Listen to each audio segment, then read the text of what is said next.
No vídeo de hoje nós iremos falar sobre como as pessoas que ouvem vozes dão sentido e se relacionam com elas e quais as estratégias de enfrentamento que essas pessoas utilizam para lidar com essa experiência.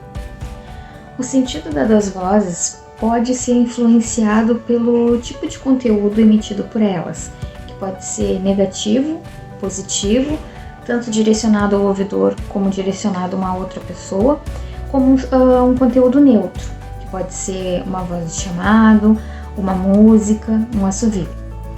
Eventos traumáticos, crenças religiosas, tendência cognitiva, níveis de depressão e ansiedade, diferenças culturais, esquemas de representação de si e do outro contribuem para que cada pessoa perceba as vozes de uma maneira singular. Nesse sentido, pessoas que percebem as vozes como ameaçadoras, controladoras, intrusivas ou até mesmo como sintoma de uma doença mental, geralmente dão um sentido mais negativo a essa experiência. Já as pessoas que percebem as vozes como bons guias, boas conselheiras, geralmente dão um sentido positivo para essa experiência, pois elas entendem as vozes como provedoras de orientações úteis.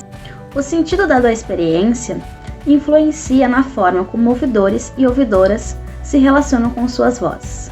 A relação estabelecida com as vozes pode também ter correspondência aos níveis de angústia e depressão, resistência às vozes de comando, medo e controle sobre as vozes.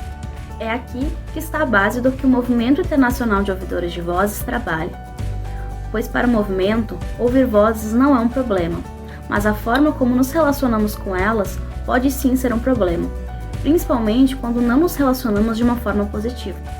Um exemplo é quando temos vozes de comando que dizem para a pessoa se machucar e isso causa um sofrimento muito grande. As pessoas que conseguem ter controle sobre suas vozes tendem a estabelecer uma relação positiva com a sua experiência. Olá, me chamo Lia, sou ouvidora de vozes e seguindo na conversa, iniciada pela Roberta e pela Tília, vou lhes falar sobre estratégias para lidar com as vozes.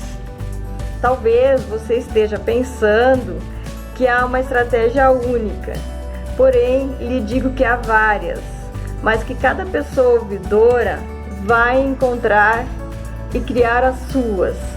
Diferente da psiquiatria tradicional, o Movimento Internacional de Ouvidores de Vozes, conhecido também como Intervoice, atua numa perspectiva que valoriza o que a pessoa que ouve vozes tem a dizer sobre a sua experiência.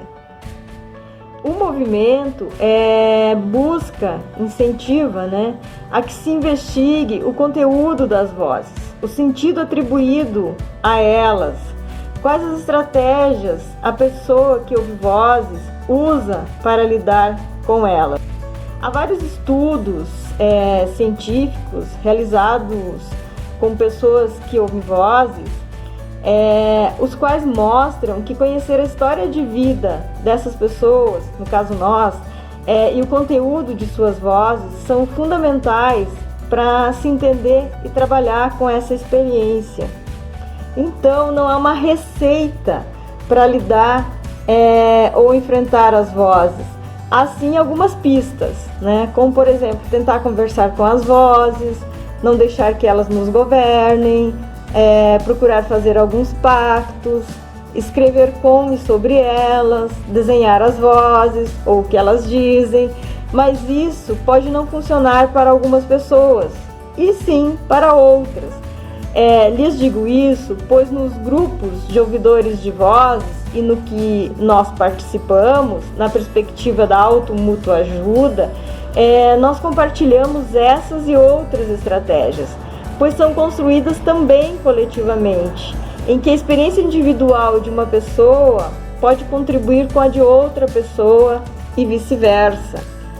Esperamos ter contribuído com vocês sobre a experiência da audição de vozes, o seu sentido, o conteúdo e as estratégias. Até o próximo vídeo.